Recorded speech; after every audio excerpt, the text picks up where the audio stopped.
Hello and welcome to Tim's BMW Repairs and Information, where in the last episode we cleared out all the water that was in their slide.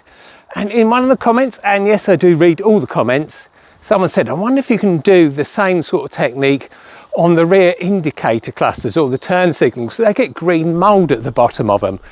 Yeah, it's very unsightly and I haven't found a way of getting it out yet until today. By using a set of bottle brushes, and I'll show you what the problem is. Here we go then. That is the problem with these rear light clusters. They get this green mould in them, and so you can try all sorts and you can't get it out. Well, I found a way of getting out using a trim tool and a tiny bottle brush. I'll show you what I mean. I'll show you one I did earlier.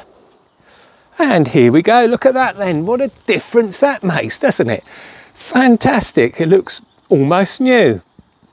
Now there's a bit up the right hand side I'm going to have a go at in a minute, just up round there. Going to be awkward to get a bottle brush in there, but I'll give it a go. But it's such a simple plan. All you need is a tiny little bottle brush, and they really are tiny. And all you need to do is get them in around about here and keep on going.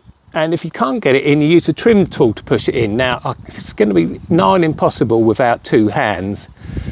And I haven't got my tripod out, so let's give it another go. Right, in you go. Yeah, that's more like it. Now, if it doesn't go in far enough, that's why you need a trim tool. And you just use a trim tool to sort of poke it in a bit further.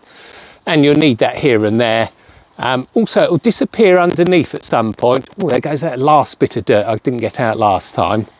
Anyway, it's just a case of manipulating the bottle brush, and now it's starting to rain. It's always good fun. And I've only got one side of the car clean and I haven't done the 8 series at all. Anyway, this is the plan. I'll put the link up for the bottle brush and a trim tool if you need one. It's going to need one here and there. And of course, the last thing you do is it will leave bits of debris about is get the garden hose out and just give it a quick swill around. Just get those last bits out. Yeah, it's gone all over the camera as well now, hasn't it? There we go. Yeah, that's brilliant. I've managed to get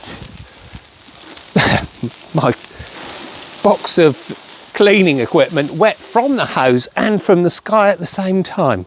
Right, and that's just about all there is to it really, but it's one of those annoying things that's bugged me for years. So yeah, tiny little bottle brush set, and I got a bottle brush set from Amazon for doing the front headlight and never used it. So yeah, there's a whole kit of different size ones. That's all you need. And as I say, a trim tool to poke that brush in into places it doesn't seem to want to go in. And then it's just a case of fiddling about with it. I'll give the other one a go. You've had this look at it already and you can see how grotty it is. Let's see what it looks like in 2 mins. Hold on.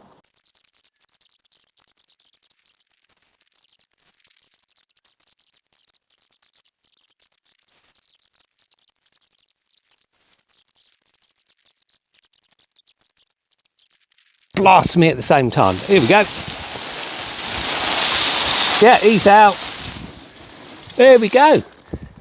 And there we go then, yeah, another little job done.